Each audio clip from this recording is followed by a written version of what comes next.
Dum dum dum dum dum dum dum dum dum dum dum dum dum dum dum dum dum dum da na na na na na na na na na na free roam podcast da da da. Hi.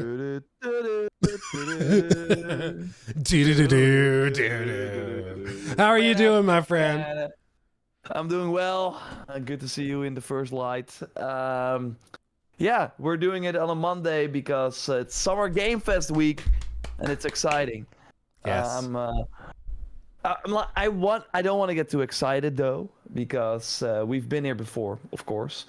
But yeah, I think it's fun to kind of go over some things that we expect.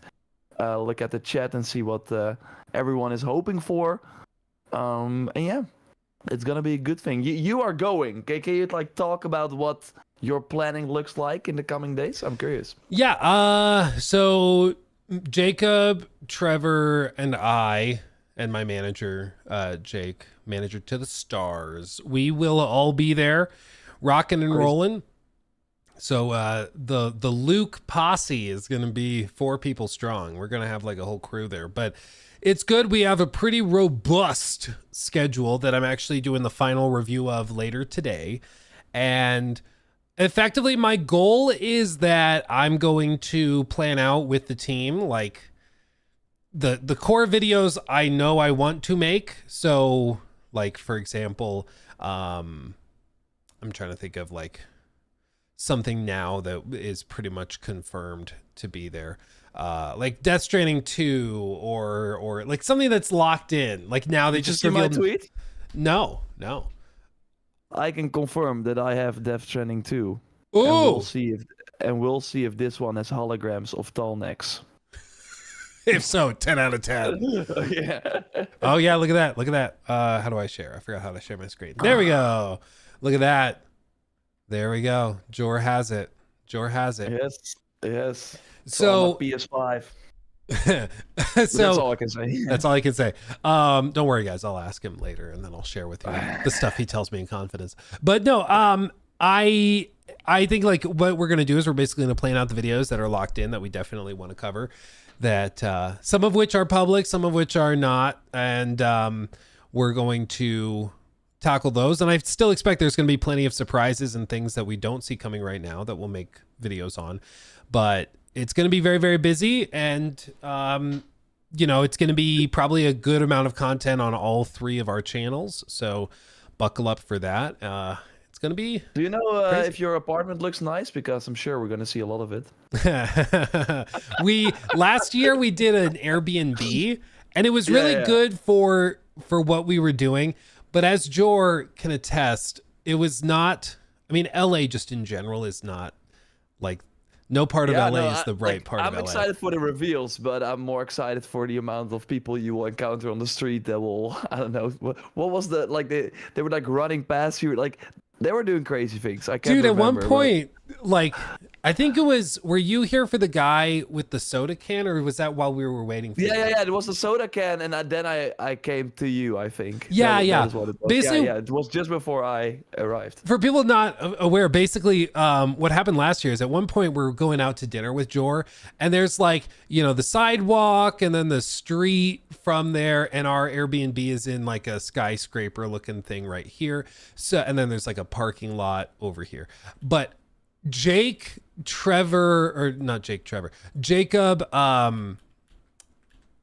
Jake, my manager, and we were standing here. So we're in like a triangle on the sidewalk. And then this like homeless guy, we're just waiting for Jor. Jor's going to walk from his hotel and meet us. But was a mistake, by the way, walking. Yeah, dude, he looked like he saw a ghost when he showed up. But this homeless guy came up to us and like was talking gibberish. Like it wasn't real words. It was just like sounds and muffled things that were probably words in his head, but we didn't know what he was saying. So we just kind of kept in our little triangle and kept talking. And this guy, he just takes out a single can of the soda Squirt, and he set it down on the ground very gently right next to us, and then kept walking, probably to go find Jor. And like he just left this unopened can of soda for us, like as a gift, I guess. And I mean, I'm not going to take a can of soda and like drink it from a stranger, period. Like so we just kind of left it there. It was gone later, but he left us a little offering of Sprite. It was a kind of a welcome to LA sort of thing, which was very nice. It was very nice. But Jor's from a very nice place. Where you live, very clean, it seems. We can walk on the street like that. Yeah, very not LA. What was your first impression of LA when you got there? I was like, am I in The Last of Us? What's going on? No, it's crazy because I'm very used to, if I see, I have to walk 15 minutes, let's do it. But especially going to Summer Game Fest, it's in a pretty nice area downtown. But getting there, you have to go through what was it called? Like the clothing area or like something like that. Oh, the fashion district. Yes. Yeah, the fashion district. Well, yes. It's not what you think. It's not fashion at all. Well, it's the running thing with it is that it's called the fashion district, but anyone who's ever been there or lives there calls it the garment district, which I think is the clear distinction between what you should expect. It's not the fashion district, it's the garment district. Yeah, no, if I knew that, that would have made more sense. But no, walking there, you see like people freezing on the street, like completely drugged out. And yeah, you're taking kind of a detour to get past them because you don't know if they will move or anything. It was a kind of weird experience. And yeah, just having all the luxury hotels, like pretty expensive hotels there and restaurants, and then walking down the street and seeing people completely fucked up is it was a weird experience. Yeah, it's the whenever I think of LA, I think of one of the first times, or no, the first time I was there, which was for E3 2019. And it was specifically, I remember being like waiting for security on the back side of the building for E3. It's where we met Matt Pat, actually, was in that line for security. And we were waiting, and then we turned around, and there's like a highway overpass, and underneath it is this tunnel. And on either side of the tunnel, which is just like a 2-lane road, very small, but on either side of the road are just tents galore. And it's homeless encampments, and it's just filled with, people tripping on every drug imaginable. And then through that tunnel, between the tents, drove this like $300,000 McLaren, Bugatti, Lamborghini, whatever it was. Very expensive sports car. And it was the most clear disparity between abject poverty and opulent wealth. But that is LA. It's all these like crazy rich people that are just driving by and ignoring all of these people that desperately need help or drug addicted, homeless, whatever. And they just drive past them, ignoring them in their very fancy car. That is LA. It really is very night city-esque, and it's a little tragic. Yeah, exactly. Yeah, no, for sure. And yeah, you're just going there for gaming and stuff. It's, I think it would have been nicer to, first, when going to the convention center, I wasn't like going as far into the fashion district and stuff. So I saw less of it. But it also felt like it was like I was there like 5-6 years ago as well. It wasn't that bad. It does feel like it gets worse and worse every year. Yeah, which is very sad to see. Yeah, but, you gotta love. That's just LA, unfortunately. Even people who are in LA is like, yeah, I know LA sucks. Nobody likes LA. It is unfortunate because we were walking. I don't think it's sympathetic or loving to leave those people who need help out on the streets, but the city just does not give a crap. Like, there's been billions of dollars spent on like housing the homeless, but all of it goes into the pockets of like these nonprofits, and the people who run the nonprofit are all multimillionaires driving those fancy cars. Like, it's just horribly corrupt. And like it was crazy because it becomes like you become desensitized to it. The week that Jacob and I were there, we were walking from our Airbnb to the Summer Game Fest event, which is deeper within the garment district. And there was a lady there, and she became like a daily thing that we would check in on once, twice a day, because she laid on this one strip of the sidewalk, but she was always so drunk and or high that she was just laying there like in her underwear, passed out on the sidewalk. And we walked there in the morning, she was in one spot. You walk back later that evening, she's moved 20 feet, but she has a brand new bottle of Don Julio next to her that's now empty. And that was just her life, is that she would just rotate around that block in different spots.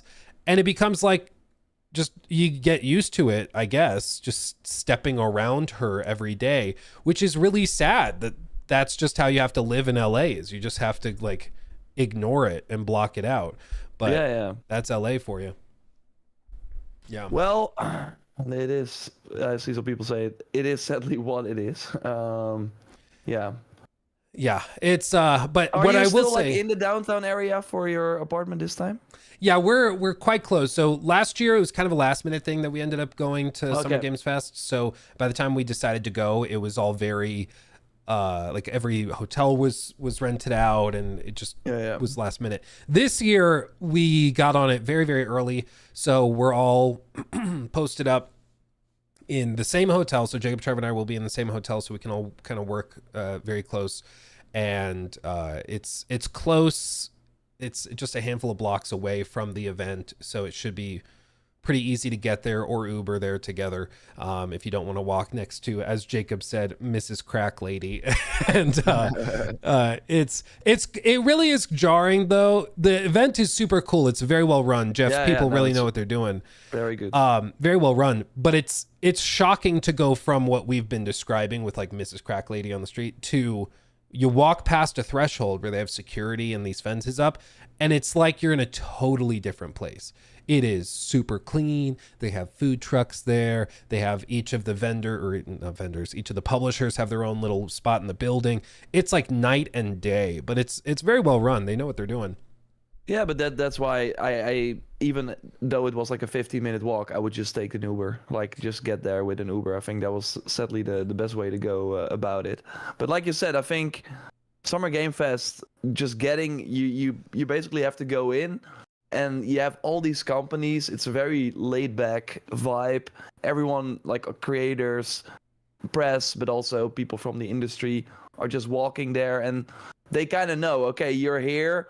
You must have some sort of presence in the industry, so they're always open to maybe give you an appointment, even if you did not make a contact before, or you can like make a talk with everyone. It was a really, really fun experience, because I actually got in through you, because I was there for the Ubisoft event for Outlaws and Shadows, and once I got in, I only had like Lego Horizon as an appointment. Yeah. But then I got to see Dragon Age, Monster Hunter, like all the games, because I was just there and being like, "Yeah, do you have a spot?" "Oh, sure." And so that was like very, very cool, versus an E3 that is way more by the rules because it's way bigger. Yeah. So that is the thing. It's hard to explain, because of course it isn't public, and so there's certain things like I would pull up a map and I would show you how it works, but obviously I can't do that for security reasons and things. They don't want me to dox the event or anything. But it's a very, it's just very intimate kind of thing, where at E3 it was regular that we would go into a even behind closed doors showcase of like Cyberpunk 2077, and there would be 100 people in the room, and they would just churn through people all day, and that's just how they did it. It was just massive as an event. They had tens of thousands of people there every day. But because of Summer Games Fest being press and media and creators and stuff only, and invite only, it is way more tight. Like when I played Elden Ring Shadow of the Air Tree there last year, it was literally me and Jacob sitting on a couch playing the game, and then like a developer and a PR person, and we were in the room alone playing the game for however long it was. Yeah. And like it makes a big difference when you can just talk to the devs and be like, "Hey, so why is this like this? What is this? And oh, what are you doing here?" It really, really helps. So I think in terms of the media side of things, it's better than E3 in that way, but it's not as big and exciting and crazy as E3 was back in the day. Yeah, for sure. And what I liked as well is that there were some companies have their own area, so then you have to get through a desk and be like, "Hey, I'm here. and then you can get in for your appointment. But there was also this open area where there were like lesser known games, including, and I did not expect that, Phantom Blade Zero, that you could just walk up to them and see people play already and be like, yo, I want to play as well. Oh, we have a spot in 2 hours. And then you're like, whoa, I'm playing Phantom Blade Zero. That's so awesome. So no, I really, really like the event. But like you said, and that's of course a transition to what we want to talk about in the show. What are we expecting? It's not gonna be like E3, God of War, Shadow of the Colossus, or what was The Last Guardian, like all those types of announcements in one show. But we did hear today, though, 007 First Light. It's happening. You want to know what's funny, though, about it? Is that they are showcasing the 007 game. They just announced IO Interactive, or IOI Interactive, whatever. They announced an event on the 6th where they're showcasing something for Hitman, the 007 game, and Mind's Eye at the same like event. And I think that's a very bold choice to put 007 next to Mind's Eye. They are. They're publishing. But like everybody who's seen the previews is like, this might not be that good for your company's reputation. Yeah. So it's either going to pay off in dividends or it's going to be a bit of a mistake because people are going to be like, oh, you guys did Mind's Eye and you're doing 007. Oh, like you never know. Oh, that might, no. But Jeff, speaking of what we expect, just to be clear, because people kind of mix it together. Basically what happens is that we have Summer Games Fest, which is the showcase presentation that Jeff does on stage. And what we've been describing the last handful of minutes, we often refer to as Summer Games Fest, but it's called like Summer Play Days or something like that. It's a separate event, but basically everything that was at Summer Games Fest is at the Play Days event that's invite only. So the Summer Games Fest event is what is broadcasted everywhere publicly. And that's what we're going to be kind of filling in predictions for. Jeff did release a list of what he called round one people who are participants, okay? Or partners is what he said. Share screen. So what he put out was this round one 2025 partners, and there's the big ones that you would expect. There's like Epic Games and Amazon Games, 2K, Sega, Switch 2, and basically each one of these you can kind of expect to have a trailer for something at the event. And there's a couple that are, you know, bigger names than others and that I'm more excited for than others, but from just the immediate ones, I think, you know, the predictions that are very, very safe that we won't spend much time on would be like Embark is going to be there. Arc Raiders. There's been rumors of a shadow drop for ages or a new beta or something.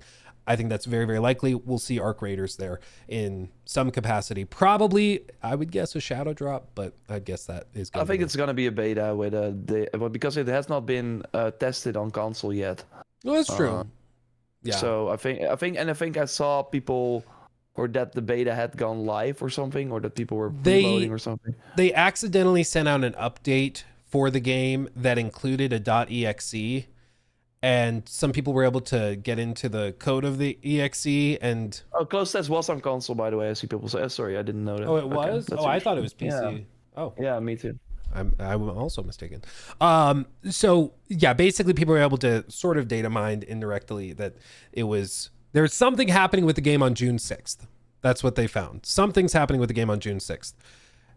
Could be a shadow drop, could be a beta release. Who knows? I think either way. Remember, they're gonna launch on the same day as Marathon. That's what you predicted, right? Dude, I think if they do that, that would just be the biggest like get out of my way move. Like I think that would be, for the memes, so priceless. It would be so funny if they did that, but I don't think they will. Most likely they'll do like a big I mean, I think they will, but like Marathon won't be there in September, so yeah. It doesn't matter. Either way, I think Arc Raiders is looking good. Marathon less so. Speaking of Marathon, PlayStation is listed as a 2025 partner. Some people, I would say, probably naively are expecting them to do like a big reveal of something crazy there. The rumor is that they're going to be revealing a state of play tomorrow, actually. So I think if they have any big news, they'll do it at their own show, and maybe they have another trailer or something at Summer Games Fest. Yeah, Lego Horizon, not to bring it up a second time, of course. But that was the one they did not show at their State of Play. So they kept it for Jeff Keighley's show, also because it was on Switch and PC day one. So I think you could already, if PlayStation is there with just Death Stranding 2, I think that already counts. So I am more in the camp that I don't think you should expect more, and then be hopefully surprised when they do. What they have been doing, though, is with State of Plays, again, I mean, I think, and correct me if I'm wrong, it would be really weird for them because we know there's going to be a State of Play in June. That's what Jeff Grubb said, and he has been right many times about these things. It would be wild if it is after Summer Game Fest, right? Yeah. Because then, like, you have all the press and creators in one spot to test the games. And, yeah, it's usually kind of weird in terms of embargoes if you have a show after that, because usually what happens, you have a show, you have reveals, and then at Summer Game Fest you can see them firsthand or play those games. So I would be shocked if the State of Play is later, because that means that we then cannot play those games, or that you see something at Summer Game Fest that you then cannot talk about until it's shown at the State of Play a week later. I don't see how that works. Yeah. I also have a sneaking suspicion that they'll announce it, and maybe they do it Thursday. You know, they knock it out on the 5th. Think so. Some people were saying maybe they try to thread the needle between Summer Games Fest and the Xbox Showcase and do it on the 7th. That's possible. Either way, I do agree. I think we see it this week. I don't think that they are going to announce it for, like, you know, the 20th or 19th or something. I think that would not make sense too. And I think they will save their first party, like, big announcements for that, because that's what we've been seeing. At the end of every State of Play, they have a big PlayStation Studios announcement. Last time it was Saros, the game from Housemarque. The time before that, it was Ghost of Yotei. The time before that, it was Concord or something. Hell yeah. And the one before that, it was Kojima also making, like, a new game after Death Stranding 2, the espionage game. I always... Siphant or something like that. Fizzant. Fizzant or something. Yeah. Sounds like a bird. So that seems to be their plan, right? Have, like, sell the State of Play to their third party partners, like a Borderlands has, like, a huge marketing deal with Sony, and then they're like, okay, as part of this deal, we will highlight you in the State of Play. And then to make that State of Play more exciting, they put something of their own at the end. And it could be like a Ghost of Yotei gameplay, like 6-minute thing that they also did for the first game, something like that, or something else. I mean, we know if the God of War game is real, that would of course be huge. Yeah. And if you would want to announce that kind of right now, if it's still coming this year, but of course seeing Wolverine again, it's not that would be great. But yeah, I don't think Marathon will not be here during Summer Game Fest. I think we will not see it. Yeah, it's Marathon. One other that we do see here is Steam, of course, is listed. Some people have concluded that means that we're getting Half-Life 3 announced. Wouldn't it be just Valve? Why would it be Steam? I would guess it would be Valve if it were that reveal. The thing is, I would not... It very well could be just like, you know, a price cut for the Steam Deck, or it could be like or a new version, a new color, or a new size variant, or even a sequel, you know, subsequent release of it, which I think would be very surprising because it's you know, typically that type of thing leaks. But yeah, I would not go all the way there. I do think it'd be really funny if they did that, but yeah, who knows. Pearl Abyss is going to be there. Now Pearl Abyss, you guys will know, are the devs of Crimson Desert, and we looked at a little video of our one and only Mr. Jor. Yeah. I've been places this weekend. He's been getting around. He's been getting around. Yeah. He played it. The madman actually played it. Are you able to say anything about this? I won't push if you can't. Yeah, no, I can't say everything actually about this because it was an older demo that I played. It was like at a TwitchCon. So in Rotterdam there was TwitchCon, and Pearl Abyss actually has their publishing arm in Amsterdam. So they were able to put up this event, and I was mostly just trying out a lot of different things that we did not know about. But what I did hear, I mean, they are at Summer Game Fest, so I am expecting big things from them there. So that seems to be their next big thing. So I know the guy who is like kind of in charge of the marketing was going to Summer Game Fest as well. So I think we might. I mean, they announced it, of course, for the end of the year. Like put a ring on. Like let us know when. And now that GTA is of course delayed, I think it's time to say November or December or whenever. But lock it in, yeah. Yeah, I mean, you should try and get your hands on the game there. We'll see what happens. Cool. We'll see what happens. But okay. This is when like I mentioned at the top, basically I will have a list of all the videos I definitely want to make at Summer Games Fest. This is one of the top ones because I've been following this game for a while and I'm very excited to see. So what are you expecting? Because I can say that it is, and that's what I liked about it. It is like on paper a game we've seen many times. Like it's an open world game. It does have some Breath of the Wild elements. It has, of course, kind of the combat you expect. Bosses have very cool mechanics. It has a huge open world. It looks beautiful. But still, I had to really get used to it. Because the enemies are aggressive. Really, really aggressive. So obviously, I was thrown into a demo where I already had a lot of like different skills and stuff. So they had like this whole video explaining the whole game. But I think it's gonna be very special. But I do think, and I think that's actually exciting. Even if you played a lot of these games before, you're still going to have to relearn some things to be successful here.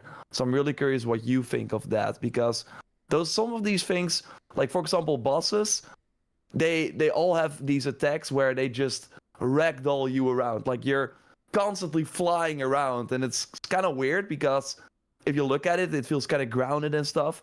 But no, these guys run at you, they boom, and then you fly, and you cannot do anything, and then you're suddenly, where am I? And then he comes running at you again. So it's really about mastering the controls and knowing what to do in each situation. And every boss is like weak against one of the moves you have, but you have a lot of different moves and special powers and cool weapons that also have special effects. So yeah, killing a special boss gives you their weapons, obviously. And one thing I've not seen yet, and I hope that maybe they show that at Summer Game Fest, is the open world nature of it. So the demo that I played was multiple bosses, and it was basically this sort of demo area where I could go directly to the boss. But they explained to me that in the real game, these bosses are just there in the open world, but for you to find them. So yeah, you will just go in and be like, what the heck happened here? So it's like a ruin of a castle, and you have this like, guy waiting for you there, this old king, and he's like, why do you come in my domain? And like, what happened here? And he will start fighting you. But if you never go there, you will never encounter this enemy. So it really seems that there are quite some, that open world exploration will be more rewarding than just finding a chest with something cool, but actually have some really cool encounters. One is a huge mountain, and it suddenly becomes a turtle. Like so there will be cool things like that. So I really hope they showcase some of that open world mystery that they're hinting at in the demo that I played, but I've not really seen. But it was really fun from what I played. But again, I had to get used to it as well.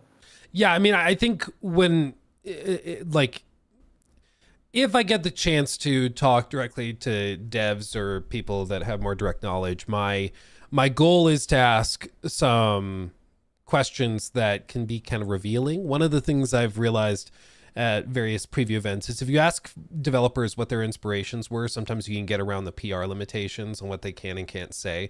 So if you ask like what games inspired the open world side of the game, they may have been told you can't talk about like specifics of the open world design and how things are set up. But if you ask for inspirations, that can reveal a lot of info, right? Like, oh, well, we specifically looked to like Red Dead Redemption. That put something in your mind that's much slower paced, that's not as handholdy, more dynamic encounters, that type of thing. Versus if they say Assassin's Creed Valhalla, that makes me think of a very different kind of game where things are all very collectible, collectathon type of thing. So my hope is to ask them for direct inspirations for different components of the game. I think I already know their answers, but I'd like to hear them confirm it. I'm guessing they'll say Breath of the Wild and maybe some Red Dead, but I want to see that. The other thing I feel like has largely been kept away from people are more specifics over the narrative. We haven't seen like extended cutscenes or dialogue and stuff like that, which I understand for sake of spoilers. They might not want to reveal too much about that, but I do think that with games like this that look really impressive in multiple different ways, there's usually one weak link somewhere in the chain. And it's the one that they will try to keep from you and not focus on, which so far has been the story. I'm guessing this is probably just based on what I've seen so far. This is probably, assuming performance is good, going to be a game that is incredibly vast, super dynamic, very, very, just hectic and crazy and fun. But I do think that the story, if there's going to be a weak link, it's going to be the story and it's going to be dialogue and it's going to reveal the developers are going to reveal their MMO origins a little bit with maybe a lot of fetch quest style stuff. Yeah, I think you might be right on that. What I have seen though from they first did like a tutorial which was more story heavy. I mean, there were like cutscenes. It was this huge battle, and I think that looked really cool. It does seem that they will not hold you back in terms of like cool cinematics. So even though the story might not be amazing or the dialogue, I do think there will be very cool moments in the game. But yeah, I'm curious about the story as well, and like you said, they've not talked about a lot of that. To be fair, I think showcasing just how good the game looks is probably the smartest way it's to working. sell this game. Yeah, it's working for sure. And that is one, and I think that's a very good point, just how you sell this game. People can sometimes forget that is the point of marketing. It is to sell the game. So like we tease Todd for, you see that mountain, you can go there, or Starfield has 1,000 planets. We tease him for that, but it worked. It sold a lot of people on the game. And in this case, your goal is to sell people on this brand new IP from a relatively unknown developer in the single player space. People have heard of Black Desert Online, but they've never played a single player game from these guys. And so I think they're doing a good job of it. I think it's, there's no such thing as a perfect game. There's games that get, very close for their time. But I think so much of what they've shown is wildly, wildly impressive that I'm just waiting for the other shoe to drop. And I'm waiting to see, what the weak link may be. But it very well could be if they show, maybe for Summer Game Fest, they release a story trailer and it's kind of like that first look at Expedition 33. And we're just like, oh my God, this looks fantastic. Maybe this is just going to be that solid game that comes out of nowhere and competes for Game of the Year. I mean, stranger things have happened. You never know. I also did not play Wukong for the story, and I still had an amazing time. Yeah. So, yeah, I don't think... I mean, it would, like, elevate this game beyond it can go, like, way higher. It could be one of the bigger open-world games if they nail the story as well. But even without it, I do think it will be quite special if they're able to deliver on all the things they've shown so far. And I think that is possible. But this is one I'm very excited for. So this also is not really even a prediction for Summer Games Fest. We know Pearl Abyss is going to be there, and we know that they're going to have something there. So I'm very excited for that. Beyond that, let's see some of the other ones. 2K is going to be there, so we can almost certainly guess that Borderlands is going to be there. Same with Mafia. And Mafia, yeah. Yep. And there are rumors about BioShock, although I don't think... I would be shocked if they have BioShock here already when they want to focus on Mafia and Borderlands. So I think we might get... Oh, I was just Yeah. gonna say, I think we might get like a little sizzle. Like you remember the Wolverine reveal where it's very short and it's just enough for you to be like, oh, it's happening. We might get something like that for, where it's maybe just a, I don't even know, maybe just a small pan over Rapture or something like that. Because there's rumors that they're doing a remake or remaster and the next BioShock game. So maybe they just do a sizzle reel for the remaster or remake. Who knows? But I do think there's a decent chance we see something. The only thing that really prevents me from going, we're definitely going to see that, is that they still have Judas. And Judas has been AFK for like a year at this point. Just bizarrely, it just disappeared after doing some more direct marketing with like inviting. Yeah, they were in a state of play, and yeah, that event. Yeah, they invited like Jake Baldino and Skill Up and their podcast crew to go and play it, and then Jeff and I always forget his name, the head of the editor for IGN.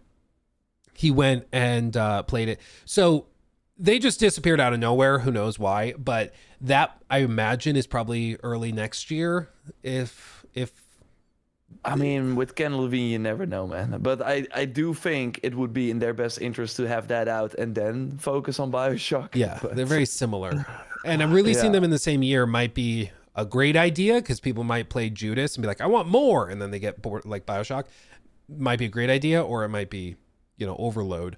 Who knows? But I think there's a decent chance 2K either shows off like BioShock or Judas with another trailer. I think they're just going for Mafia and Borderlands 4. To be fair, yeah. We have some super chats, by the way. Let's go through them first, because otherwise, yes, I saw many already, and then we can go back to the partner list. Yes. Real quick, thank you everybody for being here live with us. We have across both platforms over 1,500 people joining us live. That's tremendous. Thank you guys. Thanks. Over on Twitch, it's Mountain Dew and Dr. Pezuzu. Thank you for subbing over on Twitch. You guys are fantastic. Swisha, to answer your question, that was Crimson Desert, the gameplay that I was showing. Over on the YouTube side of things, Anti-Parzival, we have a membership from you. Thank you. Sumaya with Super Chat. So Luke loves Mafia but hates Horizon. Jor loves Horizon but hates Mafia. It's almost like you two were meant for each other. It's almost like that. Yeah. I don't know why Jor hates Mafia so much. Jor hates it. It's kind of became a story now, but we will see. I mean, I don't hate it. It's because you can't play it in the bathtub, I bet. I bet that's why. I mean, I can, and the bath won't be cold by the end of the game. Yeah, there you go. Brandon, thank you for that super chat. How many extraction shooters that never come out are we about to see at SGF? Also, more Wolverine. I guess maybe we do that. Everybody in chat, I need you to put, let me copy this over real quick, because I want to get this saved so we can refer to it later. How many extraction shooters are revealed? Oh, wow. At Summer Games Fest. Revealed or shown? Let's do shown. Yeah, because revealed, I hope everyone gets the message.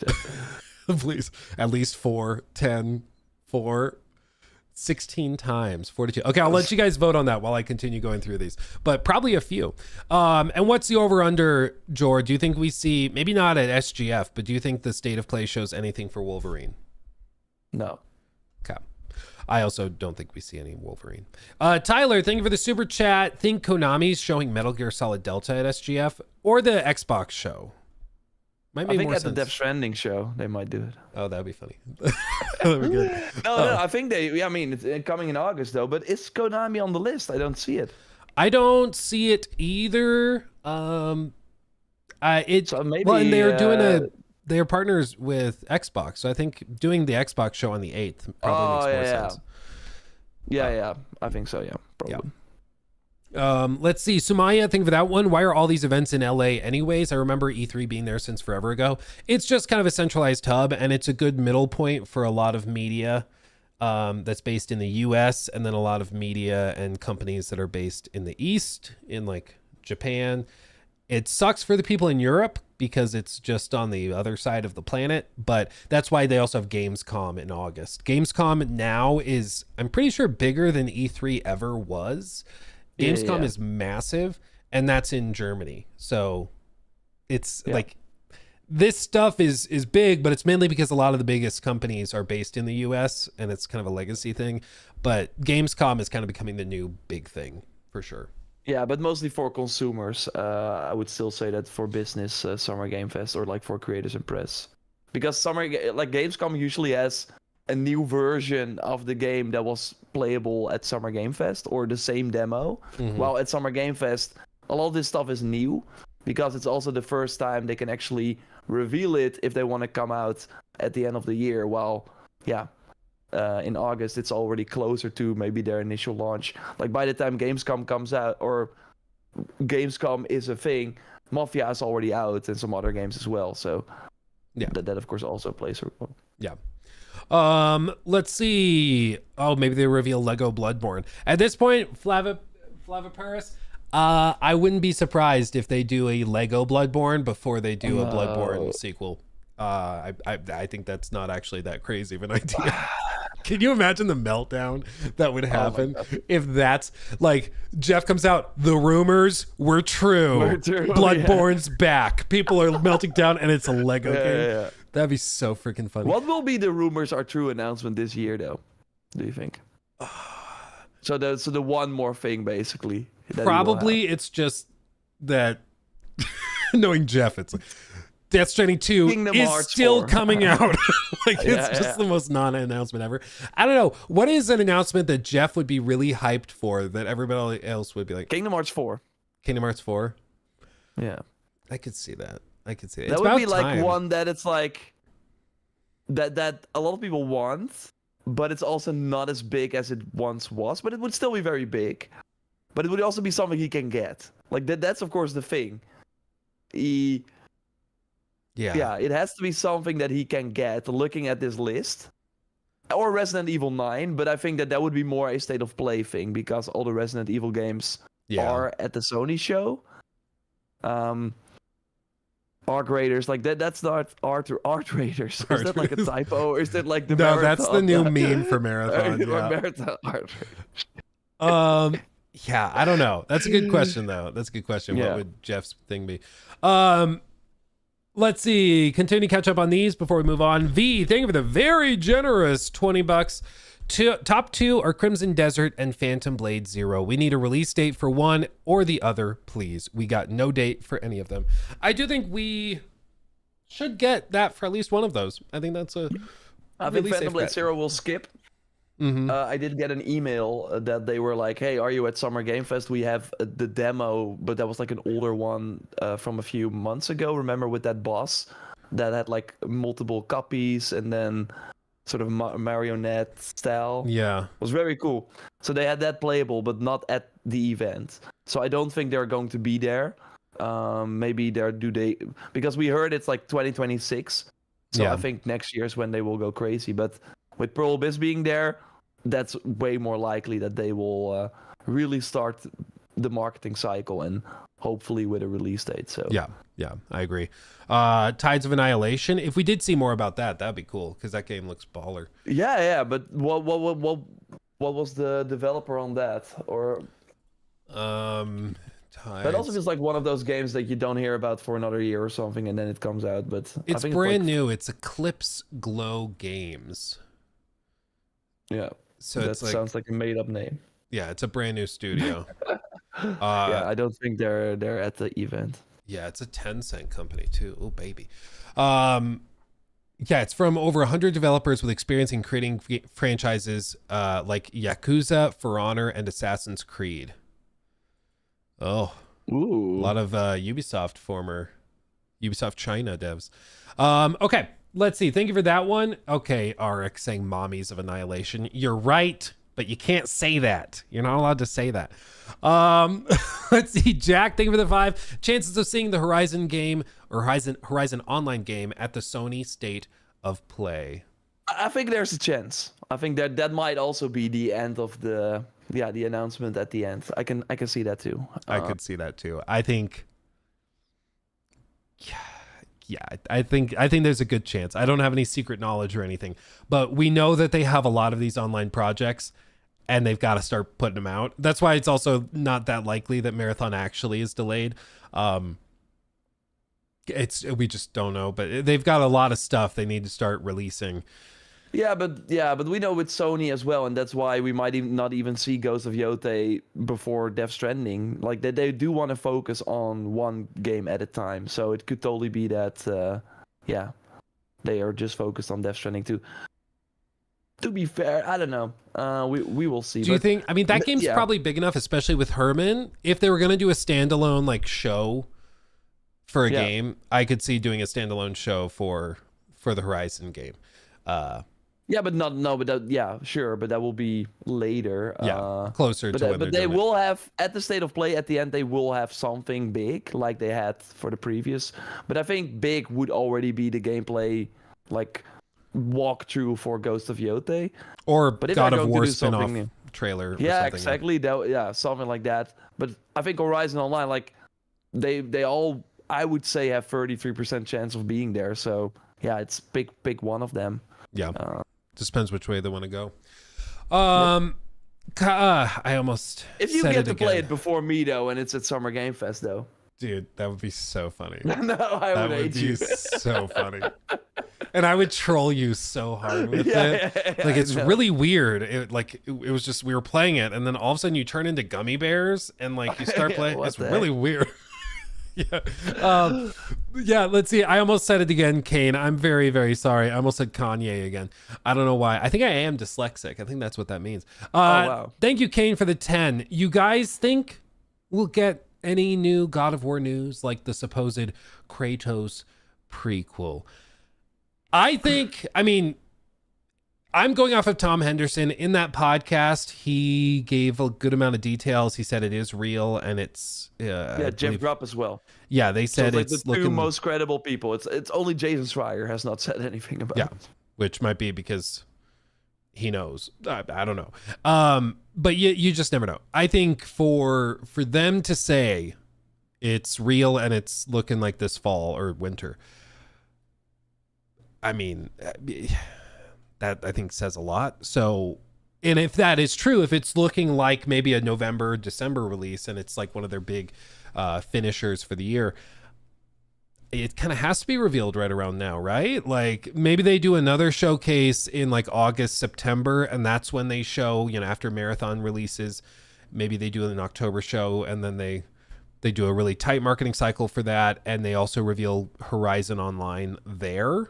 Maybe, they could split it into two events, but yeah, that's it. Is a decent September State of Plays before, like every year, just before Tokyo Game Show. So I really think the titles we're talking about, we will see them either during this potential State of Play, probably by the time if you listen to this later, it might already have been announced, and then in September they have another State of Play, and yeah, that's when we will hear more about either Horizon Online, the God of War game. Again, I think it's real as well. It just also makes really a lot of sense to have at least one more God of War game during this generation.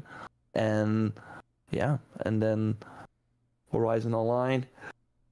Lots of good stuff, but I think Wolverine, with the director switch, has me kind of worried that we might be waiting a bit longer for that. Even though I do think having a new trailer for that to say, yo, it's alive, it's coming next year, would be huge, would be good for them. Yeah, just to instill a little confidence. Yeah. No, absolutely. Well, so going from there, one of the surprise announcements that happened this morning was that the State of Unreal is happening tomorrow, and The Witcher 4 will be presented, showcasing new tech, new innovations that will be utilized in The Witcher 4. Now, I predicted this, that the marketing deal with Unreal was going to also include using the game as a sort of showcase game, similar to how NVIDIA used Cyberpunk, but they're going to use it to sell the Unreal Engine to aspiring devs and stuff. And it's very similar to what happened with Marvel 1943, where they showed that off, and they used it as a demonstration of how powerful the engine is, and it also helps sell the game and all that. So tomorrow morning, they're going to be showcasing something new with The Witcher 4, showcasing tech they're using while building that game. And in the partners list is CDPR. Now, I hate to be the bearer of bad news, the Debbie Downer, as it were. I do not think we see like a new Witcher 4 trailer at SGF. I don't think so. I think the most likely explanation for them being here is that they're about to release the Cyberpunk Switch edition, like on Thursday, I think Thursday. So I think they probably just have Switch 2s and they're going to demo that, and they're going to have a trailer at Summer Games Fest. If they're at Playdays, they have demos of that. Like I don't think that they're going to have Witcher 4 stuff. I would love to be wrong. No, 100%. But I do think at that Unreal event, I don't think we get a new trailer there too, but I do think they might show some environments or maybe a cutscene or something like that. Yeah, to be clear, I don't think it'll be like a trailer. I think they'll be like, this is how we built this mountainscape that we used in pre-production. It probably won't even end up in the game, but they'll showcase like, this is how we build forests in The Witcher 4 really easily. Exactly. Exactly. Something like that. And then, this is how we render Siri, and this is our new companion. Maybe something like that. But they have an asset for it. Like they know that they are giving, we have some expectations. So I do think they, because I think for the Marvel 9043, they showed quite a lot. They obviously showed the first trailer and then went into how they can make the faces for the cutscene work, and how it's like very easy during motion capture now and stuff. Mm-hmm. So I think it could be interesting. I do think it will be a fun watch, but probably just that segment of the event and not the other things. Yeah. So I hate to be the bearer of bad news with that. NeoWiz is going to be there. They are the guys behind Lies of P. We know there's Overture coming, so expansion trailer, something like that is going to be there. Amazon is interesting because we of course know that they are publishing the Tomb Raider game. Like that would be for me a game that I can realistically see. Maybe that's the rumors were true announcement from Jeff. Because that's one of those games that has already been confirmed. It's coming. Crystal Dynamics, that also did the reboot trilogy, is working on it. Their last game was Avengers in 2020. Obviously, they did some DLC for that. They are working on Perfect Dark with the Initiative too, but I would say their biggest team is on this Tomb Raider game. And we heard rumors that it's open world more, set in India. We will have to see if that is true, but I would not be surprised if that is one of those games I hope to see. But Amazon Games is also big enough for it to be Asian game number 10 that they're bringing to the West that is a MOBA or something like that, right? So they have so many of those MMO type games, Lost Ark, Throne of Liberty and stuff like that could also get a new DLC, and that would warrant them being on this list. But of course, Tomb Raider is the one that we want to see. I think that could be a fun surprise that we might hear about building up to the Summer Game Fest as well, kind of like the James Bond announcement. Yeah, no, I agree. I think that one is kind of just that'll be a slam dunk if they actually had it ready to show. Yeah.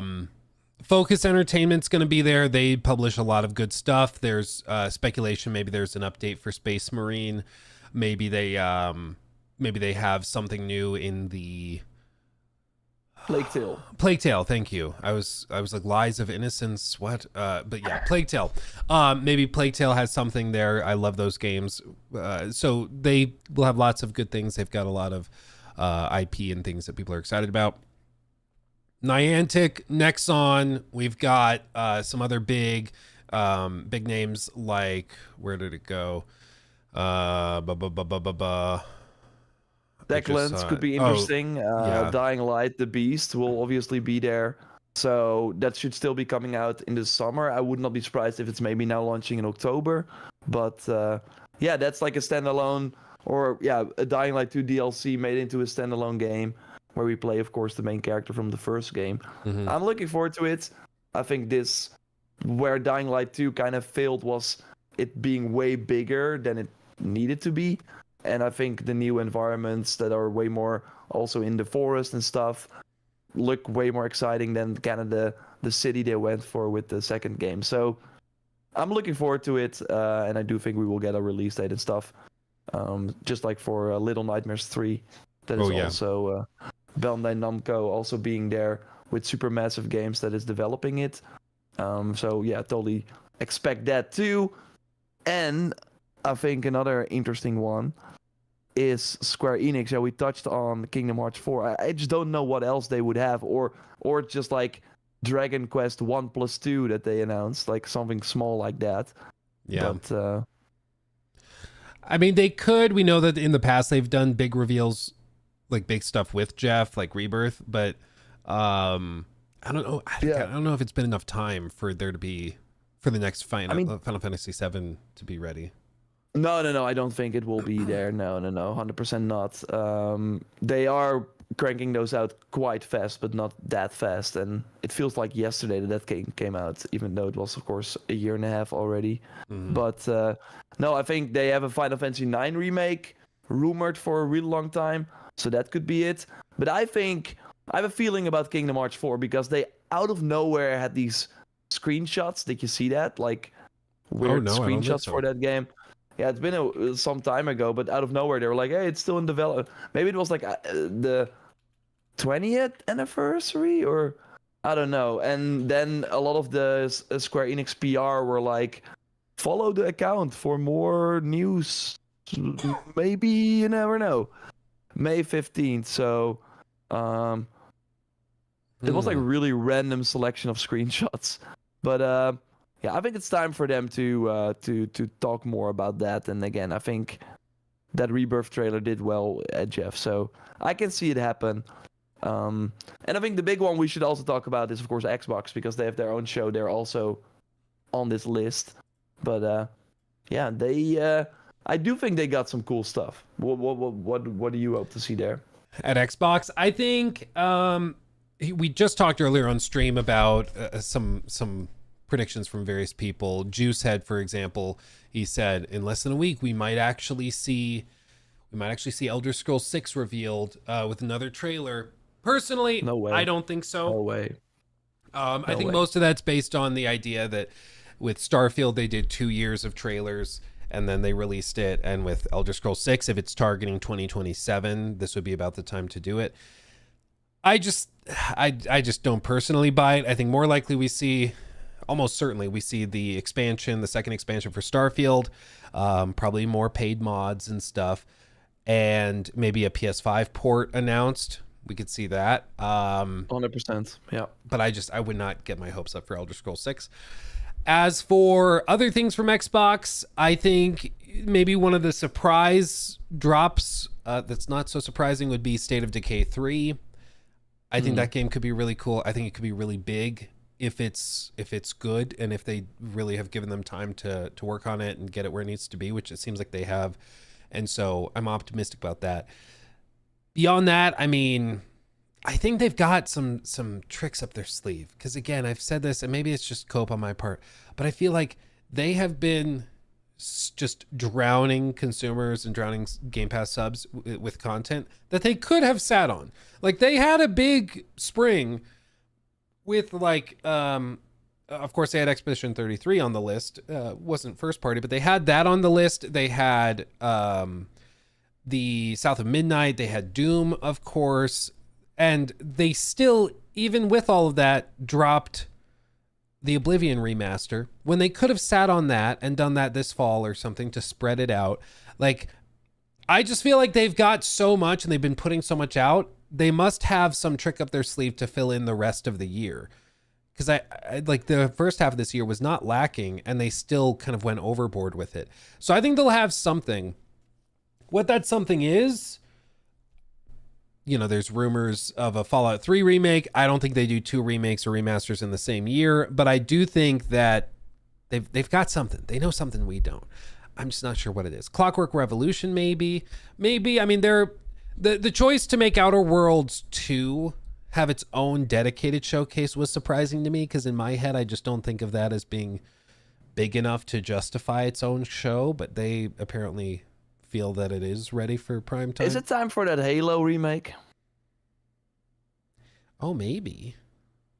They announced that. Was it last year when they said 343 is now Halo Studios or whatever, and we're going to Unreal Engine? Yeah, That was like last year, right? I think so. And they Because that's showcased. been a while. Halo Infinite has been a long time now. Yeah, so maybe they've got something like that.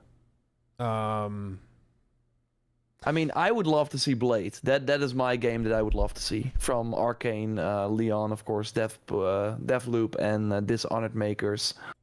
I think that game also, Deathloop came out 2021, so that game also, I think, would be great to showcase here. But I think one of the surprises is that they might have Gears of War E-Day this year. Yeah, because they've been very That would be quiet pretty- on that, pretty and big. we all just kind of assumed that that was delayed, but maybe it's not. Maybe they actually could get it out there. There's of course the rumored Gears of War collection that they could have. That could be big. No, but the first game, they're doing the first game remaster. Oh right? yeah, Yeah, so that's coming to PS5 in August. yeah, that's true. So I think that is probably their tactic, and that's what they're also doing with Halo. Instead of bringing over the Master Chief Collection, just remaking the first game, I think makes a lot of sense, because I think it would be pretty overwhelming for PlayStation players to have all 3 games immediately. I mean, they're selling this one for $50. You're not gonna sell the trilogy for $250. This is Yeah. a way smarter tactic. So if Gears does well, and I think it will, they will probably do next year 2, and then the year after that 3. Yeah, just pump them And out. then- yeah, exactly. Yeah, Silk but, Song. I think Silk Song's possible. Yeah. For sure. Did they ever do anything with that Avalanche game? The not Oh yeah. Hogwarts Legacy. I know what you mean. I know what you mean. Oh, Contraband. The heist game. Yeah, Contraband. No. That seems like a good time for that to show up too. They could do So that. so that's my feeling about this Xbox show. I think they will have a lot of known quantities, but also ones that we kind of forgot about, that they're like, hey, it's back. Everwild, for example, is another one of those games where they're like, it's alive and it looks pretty cool, and we have no release date, but yeah, it's still here. Mhm. That's kind of what I think. I think Perfect Dark will not be here. I think they have like only an hour, and they have a lot of games. Yeah. I think some games will just skip, and I think Perfect Dark will sadly be the game that they skip, because the guy from Wolverine, Brian Horton, the director there, went to the initiative to work on Perfect Dark. So you would think that maybe some things have changed when he took over. Mm. So I think they're gonna. I think Fable would be weird to not show, because that should be out next year. Do you think it's just But I another do- cinematic trailer, or do you think they actually show like uncut They gameplay? have to show more. They have to show actual gameplay. To be fair though, they did already in their weird way with the delay, so that could also be like, this is what you get for this year, and then we see you next year. Mhm. Because next year feels like we now get, after the Xbox show, the Outer Worlds 2 sort of presentation afterwards. Feels like Fable will be the perfect one for that next year. So maybe they just want to go dark and wait until they know it's going to be ready and it's launching very soon. Yeah. And we might see, like, I'm curious also, as like mostly more a PlayStation person and player, will they at the Xbox show just be like, rip the bandage off, all these games are coming to PS5, or they will just announce them, or it will just not even be like a moment, but just be at the end of the trailer, boom, PS5? Or do you think they will It might be like be more careful about it? they've done sometimes where, which one was it? Was it Blade? No, Blade, they just never talked about it. They just Yeah, refused to exactly. acknowledge it. I mean, what they could do is kind of what PlayStation's done in the past, where they do the trailer during the showcase and it shows, Xbox Game Pass. And then you go to the game's website and you see Oh yeah. PlayStation's logo at the bottom. They could do that to just bypass it. Because it is tonally kind of a weird thing, and I'm sure we'll get used to it, but it is tonally weird for like a big announcement at the Xbox showcase being that Starfield's going to the competitor's platform. Like, it feels Yeah. weird. And maybe, that's a big enough deal that they just don't bother with it. But That's why I would say maybe a Starfield you show that at Summer Game Fest with Yeah. Jeff, and then reveal the PS5 thing there. and not have it be. Yeah, part maybe of- that's the because- Xbox thing at SGF is just Yeah, Starfield's coming, Starfield. and then find out Yeah. more about the upcoming expansion at the Xbox showcase on the 8th. Yeah, something like that. Yeah, exactly. Yeah. I think that'd be good. I mean, probably the one I'm most intrigued to see from Xbox is unedited gameplay of Fable. I want like a 10-15 minute, which I know is a lot to ask for, but I want like 10 minutes of just the game. Don't cut it up into little 5-second or half-second clips. Show me the game. Like I want to see what it actually looks like when you're playing it. And I think that could really do a lot to sell the game. I think they just gotta Yeah, but that. I don't think that is this year. I think they will do that next year. Kind of like Starfield was also pretty secretive until a few months before launch when they did that big reveal that was, I think, still one of the best reveals ever. Do you think maybe next year, like they're like how Outer Worlds 2 is having its own showcase next year is Fable? Yeah, 100%. I can see that. And then they might go quiet this year. That's always the thing with Xbox. They have a lot of stuff, and it's always guessing what they will actually show in the hour they have. Yeah. But again, I don't think we will see a lot of surprises. I mean, they have Ninja Gaiden as well that they kind of like made or like are publishing themselves. So a lot. I'm looking at all their studios right now, and Machine Games just did Indiana Jones. Compulsion Games just did their game. It Software just released Doom.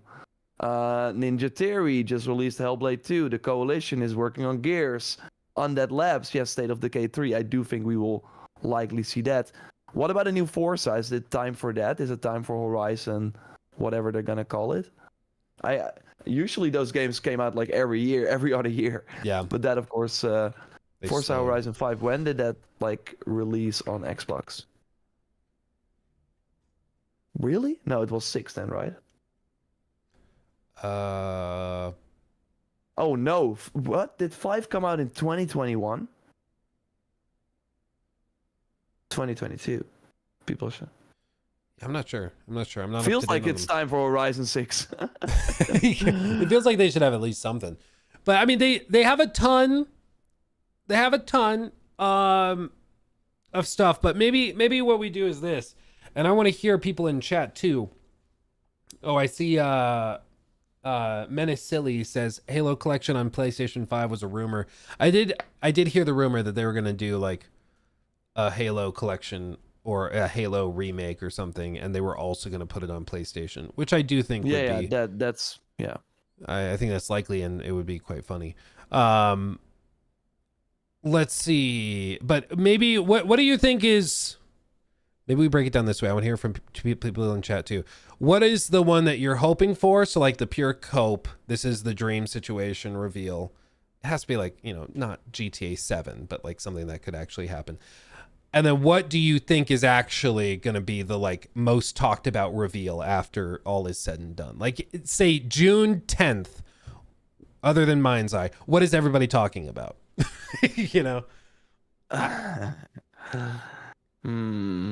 Persona 6? Oh, you think we get a Persona reveal? I think it's Persona 4 remake is the more likely candidate, right? That's been rumored. I feel like that might be an Xbox thing as well. Yeah, that could make sense. Arma 4. I read Arms 4, and I was like, they better not be skipping 3 to just do another Arms game. I'll be upset. High on Life 2? I'd be down, dude. I liked High on Life.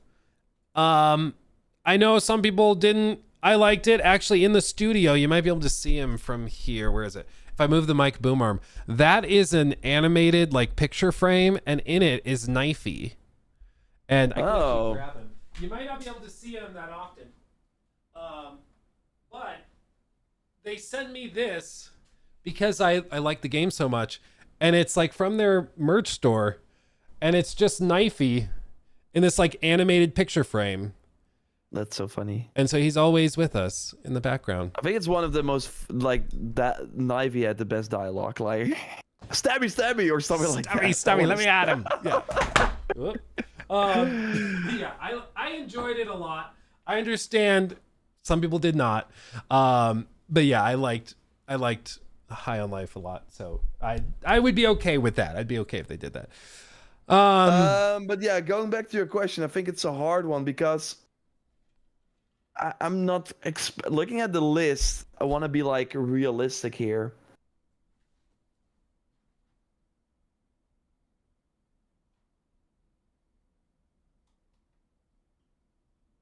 I think the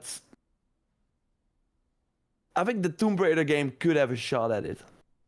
I think the Tomb Raider game could be, if I'm like being realistic, but still have like a 50% chance of being there. I think for Sony there are too many options, while for Amazon games, yeah, I think Tomb Raider makes a lot of sense.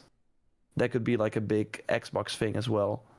But I see people Resident Evil 9. I think that's another like very likely candidate of like a big game that we will see shown. Silk Song could of course also be, but I'm not sure if that's. Yeah, I mean it's gonna be great, of course. But that has also been like such a long. We've been asking for it for a long time, but I do think we will probably see it in the coming weeks.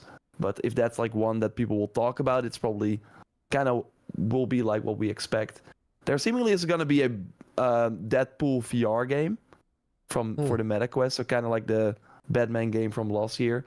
So I hope you spot those developers in the and watch them get thoroughly. It's gonna be a new Deadpool game.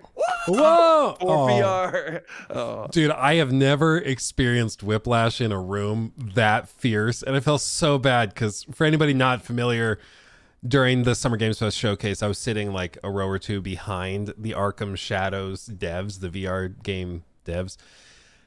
And when Jeff got up on stage, and this is in the middle of like the debacle that is Suicide Squad, like there are 2 or 3 characters deep in their roadmap. Like it was in the middle of all of that. People are hating on Rocksteady and Batman Arkham being ruined.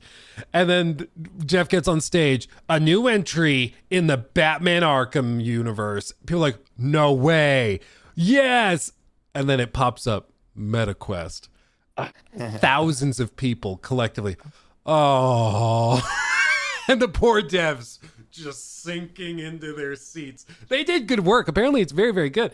But yeah, I felt bad for them, man. I felt so bad for them. I still have that game downloaded. I need to play it. I gotta play it. It could also be like you have the Chrono Odyssey game that just looks insane too. They are there too. I think that's Cacao, if I'm not mistaken. Oh.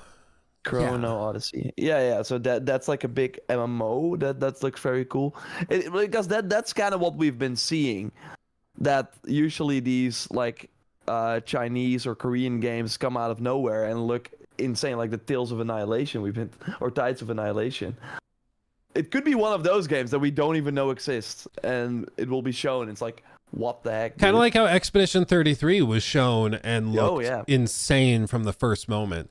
This game does look absolutely outrageous, and man, isn't it just so funny how like these companies, like you said, these devs are coming out of the East and they just make it look like no one else is even trying. It's really crazy. It's like the team that you've never heard of. Usually that's not a great sign, but yeah, we've now seen many times before that doesn't really mean anything, especially if it's from the East. Because those developers, I mean, you said it as well. They have been working on all these big games. Yeah. But always as like a support team or something. But they have the AAA experience. Yeah. So they know what they're doing. They just have never had the chance to make their own thing. Yeah, but now investment is flowing in. There was reports that in the couple of days following Black Myth Wukong, more money flowed into like Chinese game developers and indie studios than in the last 5 years combined, because investors like, oh my God, you guys are able to do this kind of game that pops off this much. So venture capitalists just started flooding them with money.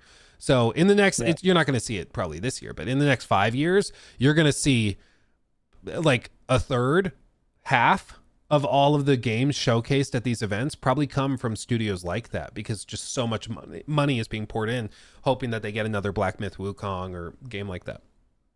But yeah, I mean, Phantom Blade Zero also got a ton of extra money after Black Myth Wukong was a success, and it makes sense because those games are way cheaper. They only have to sell a few million copies, and China is huge, so you might already get your money back from there. And yeah, Western people love these games too. So no, it's great. It's very interesting. So that is of course where what we're dealing with as well. It could be hopefully some surprising games. So far though, I'm kind of like looking at this list. Everyone is like really going to be a game that comes out in the next few months. Apart from the 007 game, I do think that's next year. I would be shocked if it's this year, but yeah, I think. And Dragon Drive for the Switch too. Are you gonna play? Yay. I do think probably after, you know, all is said and done, I do think there will be a lot more talk. I mean, assuming a God of War spin-off game is there and it's like a Kratos prequel as we understand it to be, I do think that becomes one of the most hyped games of the year. Yeah. So, you know, I think that's an easy one. As for what would be like a crazy cool reveal, I think if they can do like a BioShock sequel announcement and it looks good, I think that pops off, because the last time we had a BioShock game was 2013. People forget, but it's been over a decade. I mean, it's been a crazy amount of time since we had a BioShock game. And I mean, people love those games. BioShock Infinite is one of those games that it was like a game of the year contender and front runner for many, many people. It reviewed incredibly well, sold well, but because it was restarted in development like 2-3 times, it like didn't make as much money as it should have, because they basically made 3 games to put one out that was very good, but it took so much time. And so it didn't really make sense for them to put a lot of money into it. And they rebooted Ken Levine's studio. He got his own spin-off studio that's different now. And they recently, you know, kickstarted BioShock again. But they're working on it. One of the lead writers for Assassin's Creed Odyssey actually is working over there on the next one. So I worked with her on the story creator mode for Odyssey. They did that. So I went to the studio and actually worked with her, which was really cool. Yeah. And so she did good work over there. I mean, I think things are happening, gears are turning. And so I think if they could do a reveal for BioShock, that would be my big like fever dream. I'm hoping that happens. It'd be so for me, it would be Horizon Online. Of course. Then I get to play it. That'd be so funny. That would be so funny. I like Jor sees the trailer drop. It's like, hold on, I'm getting a plane ticket. You just do like a red eye straight to LA. We'd hook you up. We'd find a way to get you a chance to play it. Real quick, let me catch up on these super chats, because I see a lot of you guys gave some very good votes. BioShock, yeah. Blood of the Dawnwalker would be cool to see. It's not on the list though, so I think that game is still far away. But I agree, it would be cool. But you never know this, because the other thing Jeff says in this post is round 1. So there's going to be other companies there that he's not round 2 is like I don't know. It's going to be like mobile developers and stuff. Yeah, exactly. Real, but let's see. Let me catch up on these real quick. Where did I leave off? Let's see. Sumaya says, guys, if you ever feel like you haven't accomplished something in life, just remember that Jor hasn't played Lies of P. Have you not played Lies of P? It's true. Whoa, I didn't know that. Okay, don't worry, guys. I'll make fun of him for that. All right, thank you for that. What does Jor think of Hell Is Us? That's a good question. I don't actually know. Yeah. Have you played it? We downloaded the demo actually earlier on stream. Okay. For me, it was kind of like the release date is not ideal, so I kind of wrote it off a bit. But it's getting great previews, right? So I think it's cool that what they are trying, like not holding your hand as much, is working. I don't know. I think it looks cool, but there's something about it. I'm not sure if they are able to stick the landing, and yeah, I don't know. I have to look more into it. Yeah, I think it's going to be one of the most polarizing games, I would guess, in a while. Some people are going to absolutely love it, and others will absolutely hate it, because the one piece of consensus across the board from everybody is that it does not hold your hand at all. And again, some people will love that, others will absolutely hate it. So it's going to be very polarizing. I'm going to play the demo probably off stream. I'll actually sit down and go through it and see what it is like. But from what I've heard, it seems really interesting. Mr. Dragon Man with the 2 Crimson Desert will be shown. Yes, I'm just hoping it's a brand new, like they have a brand new trailer, brand new demo. The demo thing is the big one. I think so, 100%. Because I know previously we were speculating they might wait to do the new demo until Gamescom, because that's where they did the last big reveal, was at Gamescom. So But now, of course, now they have less time till release. Like last year, Gamescom was like more than a year out. So I do think it would be good for them to have the US press and creators play it as well. Yeah. So, let's see. Mr. Dragonman also with the 10. Crimson Desert will be shown. Also, what are your thoughts on Warframe and Digital Extremes? I'm really happy Warframe is getting more media attention. Yeah, it's like, it's a massive, massive game. I've played it and I've been impressed with what they've done. I did a sponsored video with them for one of their expansions, and I've been thoroughly impressed with what they're able to do. Did you play that prequel? They had like a prequel expansion that looked like Metal Gear Rising. Oh no, I did not play. Okay, that looked very cool. But then I heard you had to play like 50 hours to get to that, so I was like, okay. Yeah, the game is massive. People don't realize how massive it is, but unless you play Warframe, then you know. But to be fair, they are on the list, but I think they are for Soulframe. They're a new medieval RPG fantasy type game. So I don't think it's Warframe that's getting the push, but it's gonna be their new game. Yeah, that looks pretty cool. Yeah, that could be good for them to just diversify a little bit, because they know how to do it once they once they get it put out there. That's crazy. Like, they are more successful now than Bungie. I mean, to be fair, that's not saying much, but because they've had a rough go of it for a bit. If you look at what Bungie was when Destiny 1 came out, because Warframe came out a little later, right? Yeah, I think so. But I mean, at this point, you're right. I mean, Warframe certainly has stronger legs on it than... no, Warframe came out before it. Crazy. Oh, Jesus. A year. That's crazy. Yeah, 2011 Slave for you says. Wow. It's 2023, at least according to Gemini. Oh, okay. What about that medieval game where you have bazookas and stuff? Oh, the Kingsmaker. Kingsmaker. Yeah, we might see something with that. I don't know if they've confirmed. They they had their own showcase actually last week, where they announced that early access is coming, I think, in October for the game. Ooh. So I can't wait to try that. That's a perfect example of the game that a game that is just stupid fun. Like, it is stupid and it is fun. It doesn't try to be that serious of a thing. It's just like, what if you were like in medieval fights and you just like could blow people up? Like, sure, let's do crazier. You have like a tank and an airplane and stuff. But it's also a strategy game. So you are this soldier. They also announced scope for the game. But you are like this military soldier on this medieval battlefield. But you also have your own army, so you can select them, and then you got the top-down strategy view, and are like, okay, I want to have my army go this direction.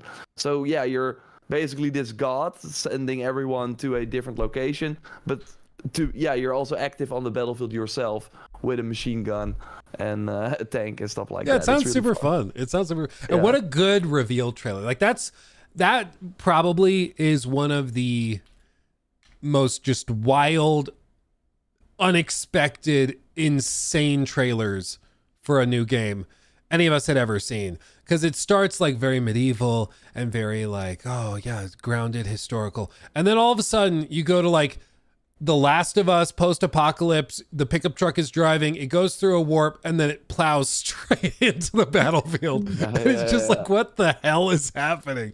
It's so cool. I also saw one of the devs is on Twitter or X or whatever, and shared some of how they actually make the game work, because it's crazy complicated to get this many people and like figures and characters on screen at a time and simulate all of it. And I recommend you guys look it up, because it's fascinating. This thing is a technological marvel. It is not easy to do this at all.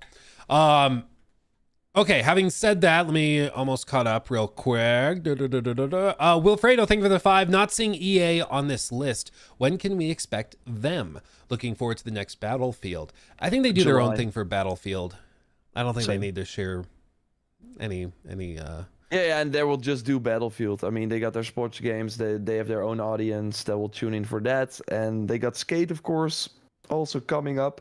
But Battlefield is going to be their big focus. And I think it's gonna be like end of June, July. They will invite a lot of like shooter fans, creators to their event, and then have a big blowout. But the amount of gameplay that is already out there, they had a Chinese test recently, and everyone is just filming, and some people are even streaming the game before they're just like, we don't give a crap, get like dude. banned. Yeah, it's crazy, but they probably. But it is a very interesting way to do it, and I sometimes like see the Battlefield Reddit like that they actually like EA removed a sort of post about one of the features they wanted to add that people were not happy about. I think it was locked weapons to classes, or that every class was actually able to use every weapon, one of the two. And that they might already be listening to that kind of feedback. Like, they don't want a Battlefield 2042 again. So I'm really curious if they are able to nail it this time. But the gameplay, at least, I mean, the games always look great. But it will be interesting to see if they can nail it, and if people will show up again, because they have been here so many times where they promise a lot and then, still stumble out of the gate. I'd say at this point, I think the hype is real. People have seen the clips, and the clips look good from the leaks. So just imagine what they can do with like a sorted showcase where they're intentionally revealing stuff. So I think they will show stuff, but I think it's gonna be later in the summer, and they're not gonna share. I mean, they don't need to share the stage with anybody. So Blue Snake Jake says they have all classes using all the same weapons. That's not great. They want some. People are hoping that they take some more lessons learned from 2042. As for one of the other things, people are of course pointing out and noticing that Ubisoft is also not listed with this stuff. And there's been no announcement of a Ubisoft Forward, which I mean, I'm telling you guys, if there was going to be one, it would be public right now. I mean, we would know about it. Yeah, way earlier already. Yeah. So there's not going to be a surprise reveal or anything. I just think they looked at the lineup and they realized we just don't really have enough to do it. So we're not going to, which I think is the right choice. There's reporting from Tom Henderson with Insider Gaming. He was saying that it looks like now Black Flag is going to enter beta in September. Ubisoft betas tend to last 3 to 12 months, so that boots it out of 2025, puts it more 2026, probably that March window, about a year after Shadows, which I think 100%. Makes sense. And if your game is like, the big reveal for your showcase would be, it's coming out in 9 months, like that doesn't really pop. For Ubisoft. So. Exactly. Like next year, I think they will do another show because they seem to have Far Cry, Ghost Recon, Assassin's Creed Hexe, Splinter Cell remakes, probably. Yeah, exactly. So then they will have enough. But last year I also think they should not have done a show because it was Star Wars Outlaws, sit through all the Skull and Bones reveals and all that stuff that people don't care about. You didn't like that? And then get the Shadows. It was just a very old school event, and I hope that they learned from that. Although, I mean, it is still a way to promote the games they still got going without putting a lot of extra marketing budget onto it, because they're doing a show anyways. But I think next year is when we will see it again. But this year they have Anno, and that's all they got announced. I think it's a smart move. Remake. Like, people go to your showcase, and if, like, whether or not they probably would be like, hey, don't get your hopes up, we're just going to show these 3 franchises or 2 franchises. People will still be like, you're lying, you got a trick up your sleeve, and then they'll still be disappointed, because that's just people. You do a showcase, people have expectations. So they're not going to be there, EA's not going to be there, and I don't think they need to be. They just don't have a banger show though, like Splinter Cell, Ghost Recon, Far Cry, and Assassin's Creed Hexe. Yeah. God damn. They should have a lot. And if they've actually given devs time to polish. I mean, they have.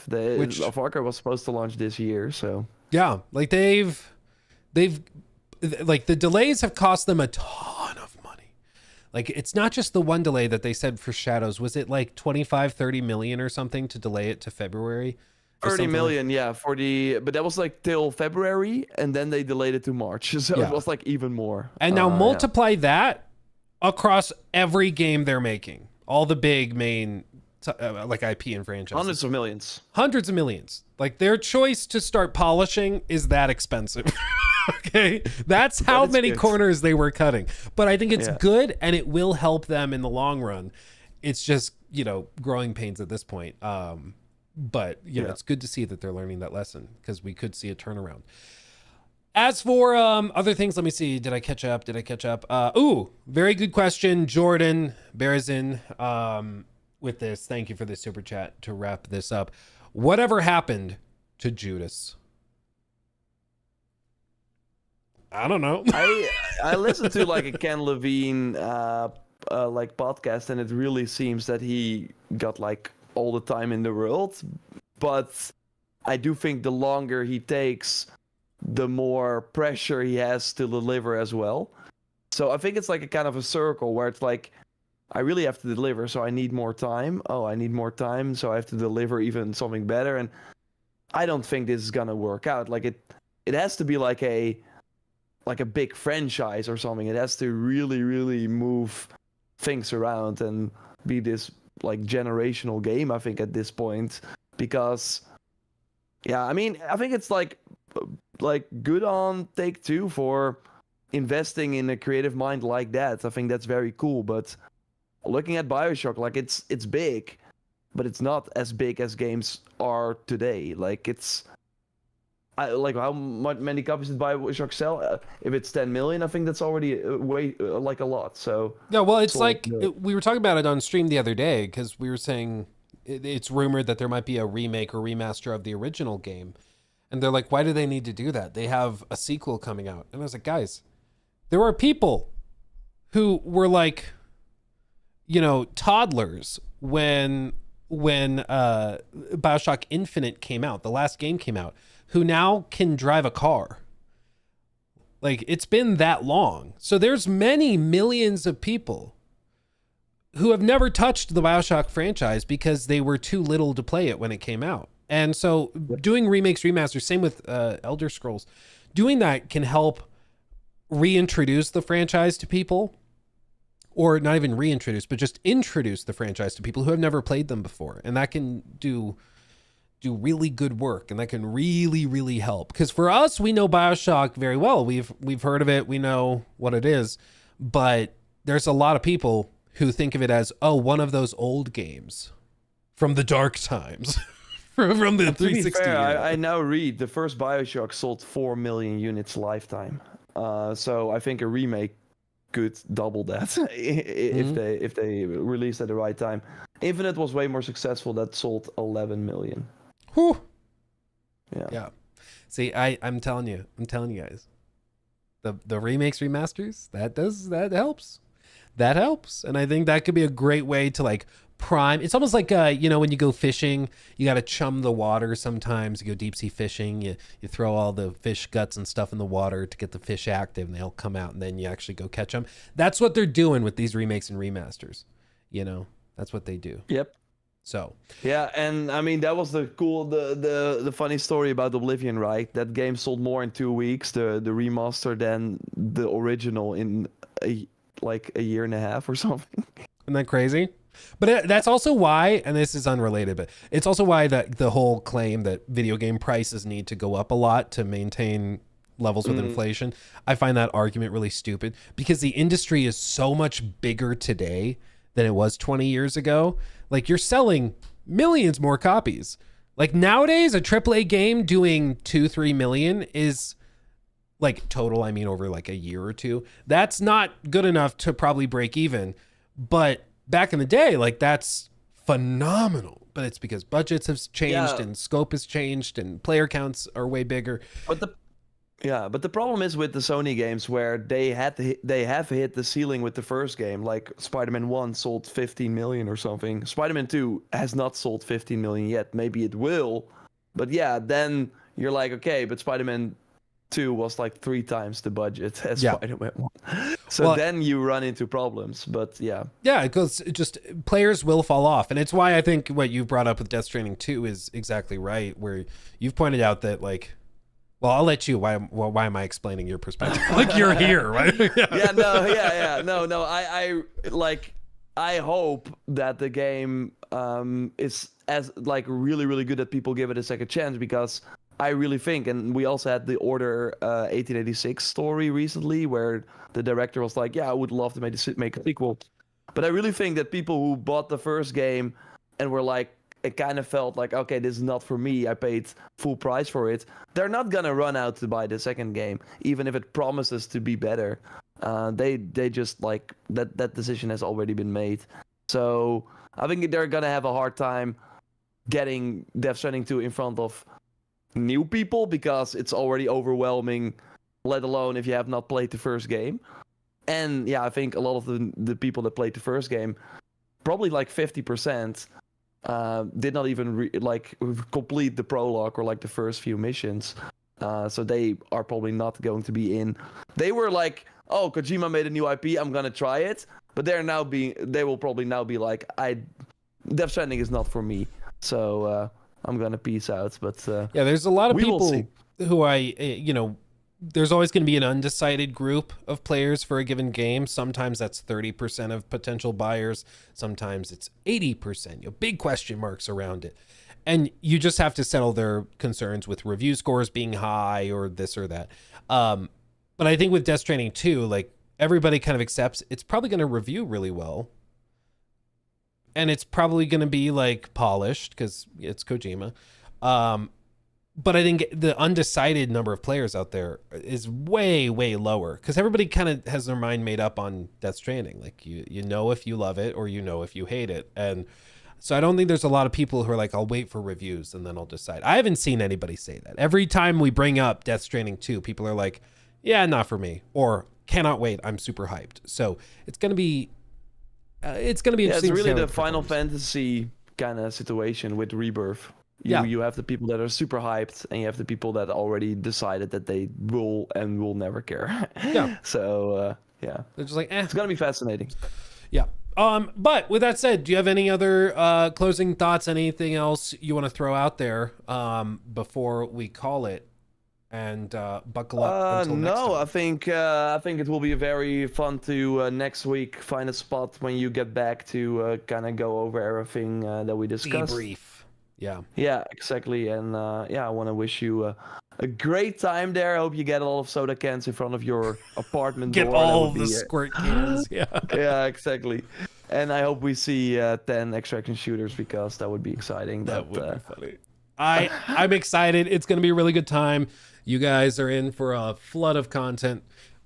Let's just buckle up. We're not going to be doing, like, there might be some games we do, like, as a bundled thing. If it's, like, a publisher reveals 5 games and they're all a little bit more niche, we might talk about those. But either way, we should have plenty to tackle. It's going to be a really good time. And we've invested a lot into equipment and stuff for this year compared to last year. So hopefully we can just pump out a ton of good stuff and it's going to be a good time. Fingers crossed, at least. And I hope you will perform some parkour moves and stuff to show what like last year. If you cannot if you cannot show B-roll or something, like this guy was like doing this. Yeah, Jacob, come here, I need to show something. Yeah, it'll be good. Yeah, as a local, watch out for needles on the ground. I will do that. Nerdy Giant, also thank you for the 5 to wrap us up. Rumored State of Play apparently getting announced tomorrow, and James Bond basically confirmed for SGF. Yes, indeed, and it looks like the State of Play, we're guessing, we predicted earlier, it's within a week. It's going to happen in the same time frame. Yeah. Thursday is my guess. I agree. Yeah, same. When I'm on a plane is probably when it's going to happen, realistically. Oh, yeah, of course. Because doesn't have Wi-Fi, you can react with me. Get that, I need that Starlink plane. I know United's doing that. But anyway, guys, thank you so much for hanging out with us. You guys are amazing and wonderful. Yes, thanks a lot. Yes, we'll be back probably Wednesday of next week to do a debrief and talk about all this stuff. But until then, much love, my friends. Hugs and kisses. Bye-bye. Goodbye.